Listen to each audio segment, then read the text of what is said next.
बांकीपुर उपचुनाव से पहले बीजेपी ने पटना की राजनीति में एक बड़ा दांव चल दिया है। एक साथ कई पूर्व प्रत्याशी और सामाजिक कार्यकर्ता तथा प्रभावशाली नेताओं ने भारतीय जनता पार्टी का आज दामन थाम लिया है।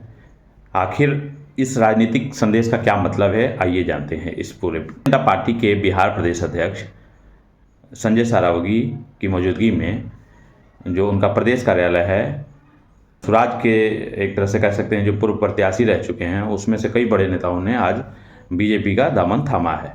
इस कार्यक्रम में सबसे प्रमुख नाम जो था वो कुम्हरार विधानसभा से जनसुराज के पूर्व प्रत्याशी प्रोफेसर डॉक्टर के.सी. सिन्हा ने भी आज बीजेपी का दामन थाम लिया है। दीघा से जो विधानसभा के जनसुराज के प्रत्याशी थे रितेश रंजन सिंह उर्फ बिट्टू सिंह, उन्होंने भी आज बीजेपी का दामन थामा। पूर्व मेयर प्रत्याशी विनीता बिट्टू सिंह, उन्होंने भी आज जनसुराज को छोड़ के और बीजेपी का दामन थामा। मनेर विधानसभा से पूर्व प्रत्याशी रहे संदीप कुमार सिंह उर्फ गोपाल सिंह ने बीजेपी का दामन थामा। वैसे ही समाज सेवी डॉक्टर किशोर कुमार, ब्रजकिशोर सिन्हा, ब्रह्मदेव माझी, सुनील यादव और तथा कई ऐसे बड़े नाम जो कि आज बीजेपी को ज्वाइन किए हैं। इसमें संजय सरावगी जो बीजेपी के प्रदेश अध्यक्ष हैं बिहार के, उनकी मौजूदगी थी और उनकी मौजूदगी में इन नेताओं ने बीजेपी का दामन थामा है। इसके अलावा संख्या में कई ऐसे सामाजिक कार्यकर्ता हैं उन्होंने अपने समर्थकों के साथ बीजेपी का दामन थामा। भाजपा इस सदस्यता अभियान को समृद्ध बिहार विकसित बिहार के संकल्प से जोड़ते हुए कह रही है कि बड़ी संख्या में लोगों का पार्टी से जुड़ना जनता के में कहीं ना कहीं पार्टी के प्रति विश्वास का एक संकेत है। कार्यक्रम में विधायक संजीव चौरसिया, संजय गुप्ता, प्रदेश महामंत्री राजू झा सहित कई वरिष्ठ नेता मौजूद थे। बांकीपुर के विधानसभा जो उपचुनाव होने वाला था उसको लेके कहीं ना कहीं बीजेपी बैकफुट पे थी।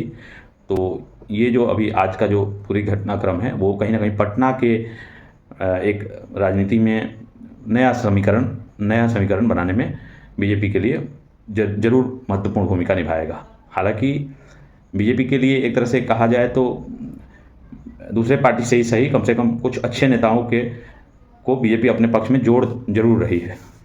इसके पीछे देखा जाए तो पटना की सीटों पर फोकस कुम्हरार, दीघा, मनेर जैसी सीटें राजनीतिक रूप से काफ़ी महत्वपूर्ण हैं।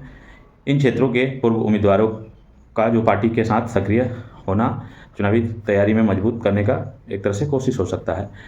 सामाजिक समीकरण साधने की कोशिश, कार्यक्रम में अलग अलग सामाजिक वर्गों से जुड़े नेताओं को शामिल कर भाजपा ये संदेश देने की कोशिश कर रही है कि सामाजिक आधार पर वो पार्टी का विस्तार करना चाहती है। विधानसभा चुनाव की जो आने वाला विधानसभा होगा उसको लेकर तैयारी भी एक तरह से कहीं ना कहीं बीजेपी कर रही है। चुनाव से पहले सभी दल अपने संगठन को मजबूत करने के में लगे हुए हैं। ऐसे में भाजपा यह अभियान कार्यकर्ताओं में ऊर्जा भरने और संगठनात्मक तौर पे मजबूती का संकेत माना जा सकता है। राजनीतिक जानकारों का मानना है कि यदि ये नेता अपने अपने क्षेत्र में प्रभावी जनाधार रखते हैं तो भाजपा स्थानीय स्तर पर भाजपा का जो संगठन है वो मजबूत हो सकता है। हालांकि इसका वास्तविक असर चुनावी नतीजों में कितना देखा जाएगा ये तो जब चुनाव का रिजल्ट आएगा स्पष्ट हो जाएगा। फिलहाल इतना तय है कि बिहार की राजनीति में चुनाव से पहले लगातार नए तरह की राजनीति को देखा जा सकता है। बीजेपी इसे अपने बढ़ते जनाधार का संकेत बता रही है, जबकि विपक्ष इसे रणनीतिक राजनीति का हिस्सा मान रहा है।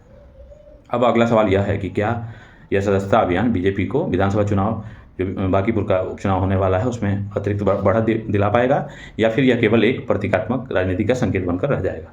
आप अपनी राय को कमेंट बॉक्स में डाल सकते हैं। वीडियो अच्छा लगे तो अपने दोस्तों के साथ शेयर कर सकते हैं। धन्यवाद।